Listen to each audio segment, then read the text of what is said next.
Welcome to day 4. Yesterday, we signed a contract with your research question and your research objectives. Today, we're going to talk about the underpinning theory. In PhD, theory isn't just a citation for you to sprinkle on top to look smart. Theory is your skeleton. If you don't have a theory, you don't have a PhD. You just have a long essay. Today, I'm going to show you the map of communication and how I used it to anchor my own thesis.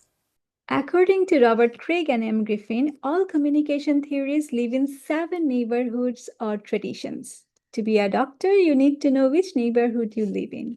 The first one is social psychological, which talks about cause and effect on behavior.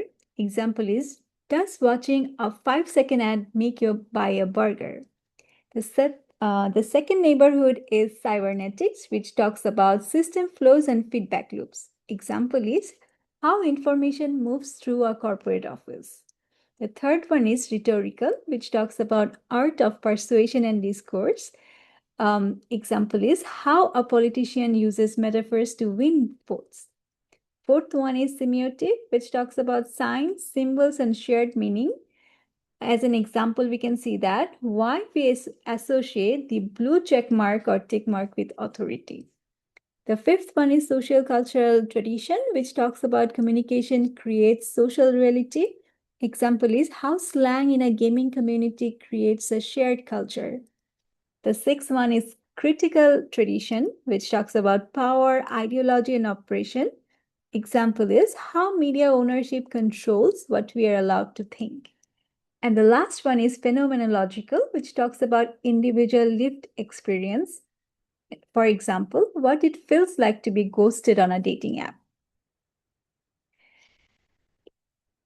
In quantitative PhD, theory is your predictor. What happens if you don't use a theory?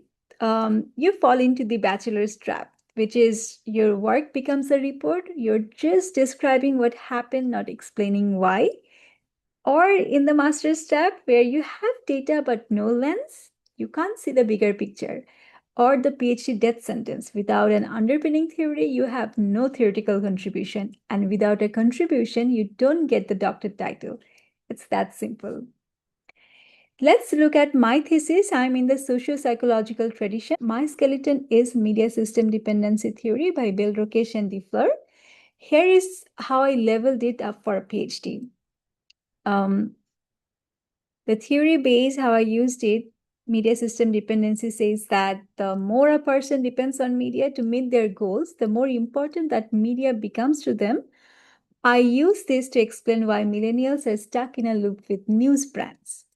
How I extended it, which is my novelty, traditional media system dependency focuses on information, but in 2026, information is everywhere. I'm extending my MSD by adding brand trust as the mediating variable.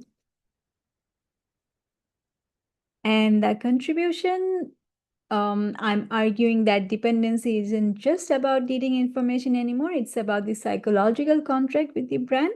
By testing it with smart PLS, I'm adding a new emotional layer to the theory and which just used to be a function. Testing a theory is like taking a car for test drive and check if the brakes work. And extending a theory is like taking that car and adding a turbocharger and a GPS. Both are useful, but only one gets you doctorate. So don't just repeat what's been said, add your own unique contribution to that conversation. Once you know if you're testing or extending, you just need the right tool for your job. That's all for today. See you tomorrow.